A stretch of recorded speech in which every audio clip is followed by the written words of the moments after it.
Hey there, welcome to Redneck Rat Rod, and I'm your host, Cooter, and today on this exciting episode, we're going to be doing a giveaway.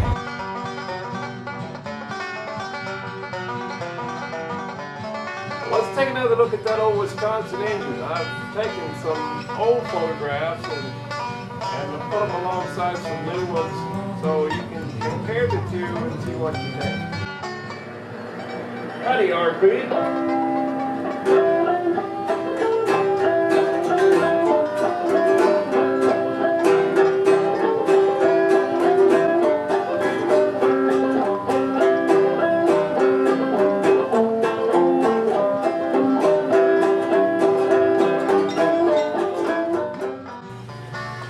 Well, somebody mentioned the other day that they hadn't seen Sparky in the videos much lately and wanted to know if he's okay, I guess. And, so I started looking for him, and I've been looking all around. I don't know where he's at. I keep, I go look in his favorite places to sleep. He's got a little basket here in the office with a little blankie in there that he sleeps on. He's not in there. I don't know where he's at. I've been looking everywhere, and when I was a kid growing up, we were so poor. Oh, how poor was you? Well, we were so poor. Me and my brother both had to play the same guitar. Dang, Ken, that's poor.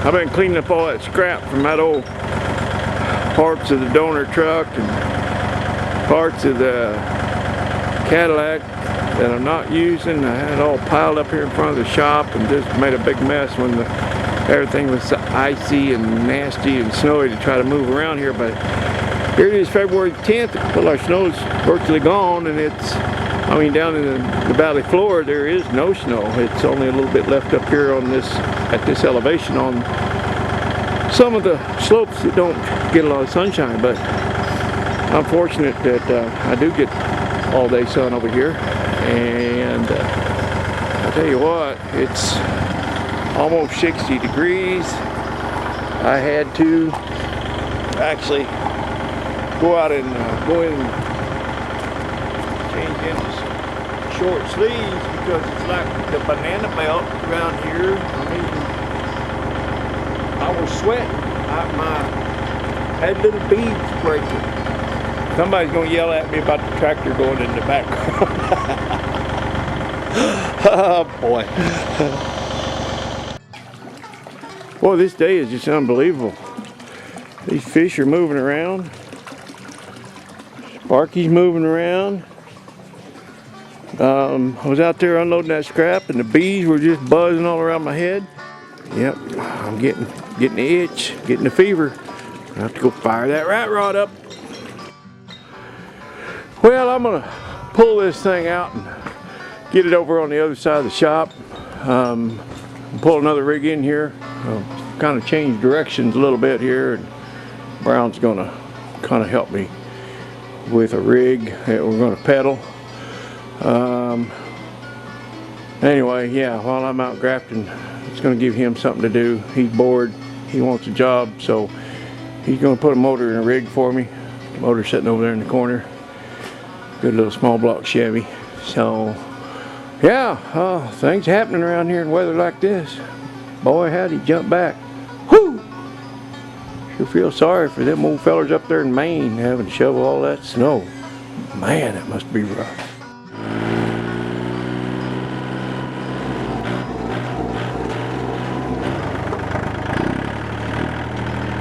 Alright, here's the deal.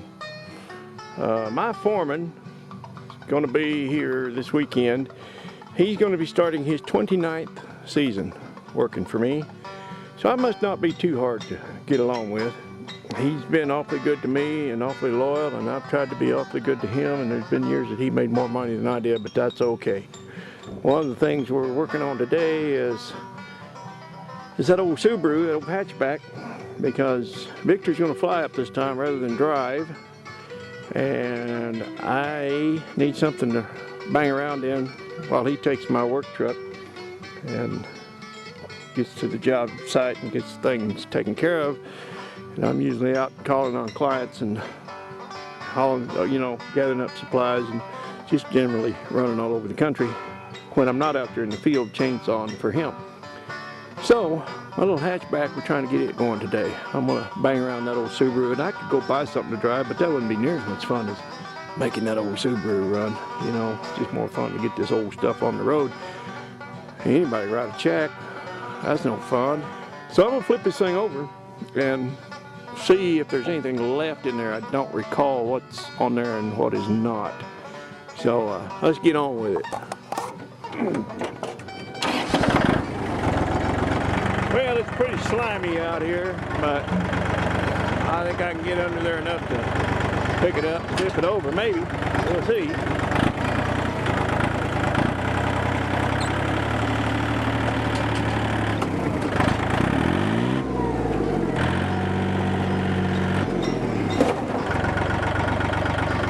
Now the $64 question is there anything on there I can use? Some people it's a $64,000 question, but I've got a starter. I could salvage that.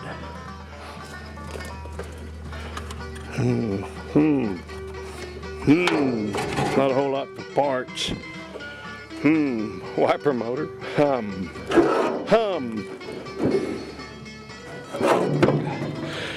Alright, I'll go break the bad news to Brown.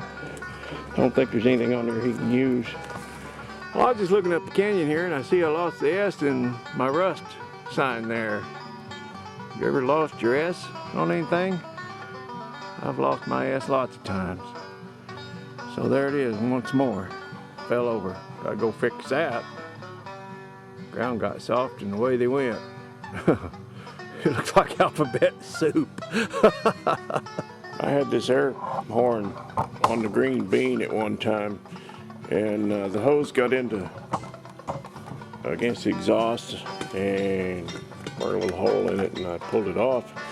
Never did get it repaired and put back on there, but the fellows were up last night, Kerwood and Ralph, and so Brown goes to bed pretty early.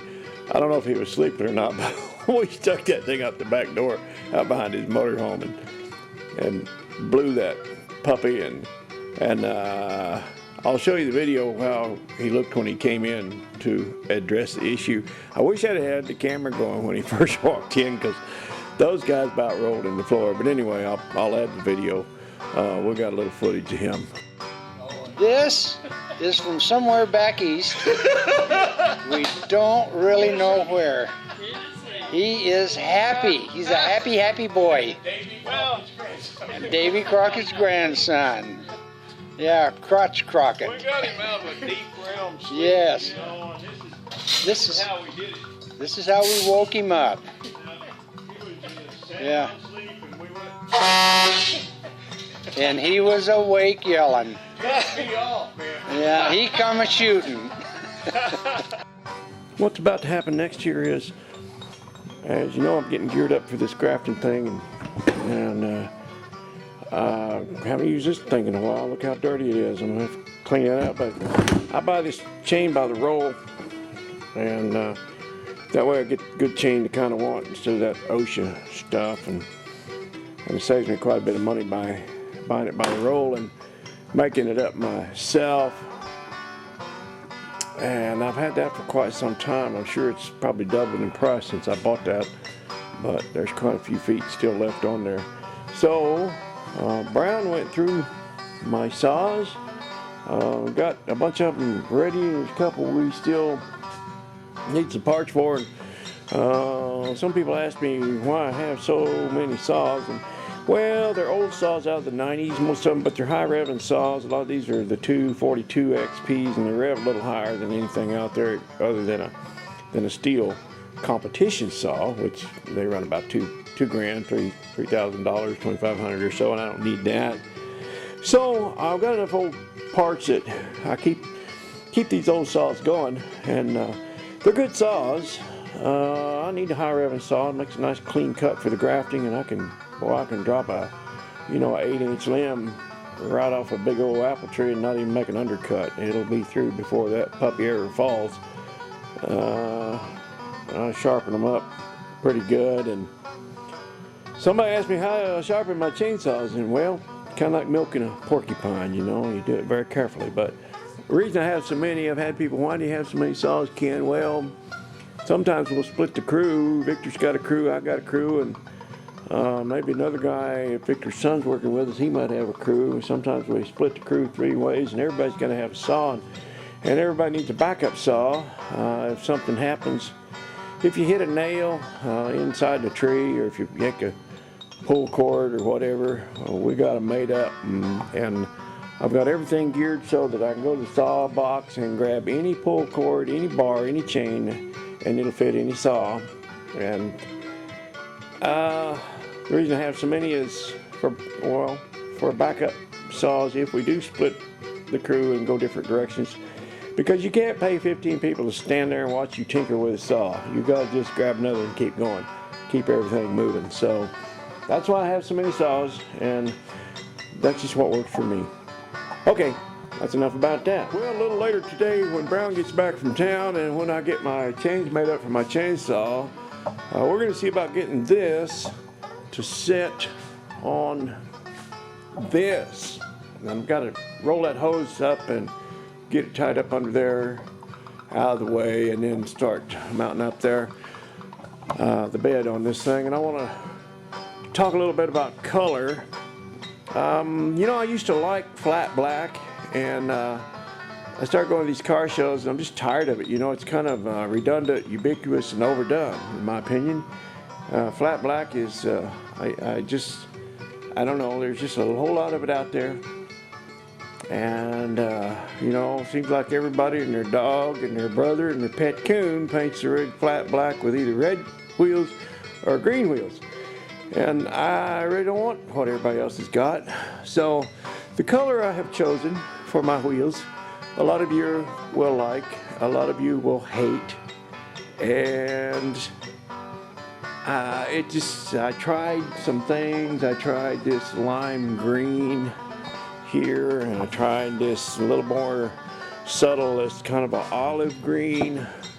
But like I said, the lime green's overdone anyway. But when you put this lime green down here next to that, what little blue is showing through it, just, boy, it's pukey looking. It's just terrible. It's terrible. So I didn't want that. So I got something that really kind of does not pull out that blue at all. What it does is it pulls the hue out of this kind of a primer looking red on here, kind of a rusty colored orangey red, and it really looks good against this golden brown rust patina that Mother Nature has taken all these years to create. Oh, it's just a beautiful thing. If anybody has any complaints about this color, y'all need to contact the Kubota Tractor Company, and y'all work it out with them. Don't complain to me about it. Send all your complaints to our Peak. As soon as he gets through plowing snow, I'm sure he'll address all of them. Anyway, who knew Kubota Orange could be so sexy? Bam! I mean, who knew? It just works with this truck. And I'm really glad that I stuck with 15-inch wheels, because I got my artillery wheels that I really wanted for this truck. And I don't know yet if I'm gonna have to section that fender and take a little piece out of the middle and draw it back up. We'll see when I get the bed on there how it all comes together. But there's kind of a cool thing happens here. If you're looking at that, and the Kerwood, I think, pointed that out last night. Yeah, when you look at that, it looks like that there's a little chrome rim on that hubcap with a little chrome spot in the middle, and it looks orange in the center because of that the bullet shape on those hubcaps. You can see here a little better the shape of those, but I know that's pretty shiny right now. That's a lot of bling, and but when I get this thing clear coated, then there's going to be kind of a sheen on this truck, and that'll kind of all tie together then with the chrome, the bling. And I like the fact that that Kubota orange, that is actual. I had a can of Kubota tractor paint here, and that is exactly what that is. And I like that it's kind of subdued. It's not glossy in your face. It's kind of a dull finish, and that just kind of works for me. So, like I said, I just have to trust my eye. Right or wrong, it's what I'm building. So, yeah. I guess that's about all there is to be said, but I was sure excited to get my inner tubes yesterday, and I mounted those tires right over here on my little old cheapo Harbor Freight tire machine over there, and it worked out great. Well, the next little thing I got to do here is cut these mounts out here. I got them just temporarily tacked in there. I did that until I could get my tires mounted and see how much, my section width was here and how far back it comes. And as it turns out, I got lots of room to put my bags on the outside of the frame rail here, which is what I wanted. So I'm about to cut those loose, move them out, and block this frame up, and get this thing pushed out and turned around and bring it back in the other way, because that way I'll have the long arms of my lift back here where I can pick this bed up and sit it down on there, and me and old Brownie don't have to break our backs picking it up. Okay, that's enough for now. All right, things are about to change. We have that. We're about to combine it with that.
Sparky, you forgot to put on your toupee this morning. You know that?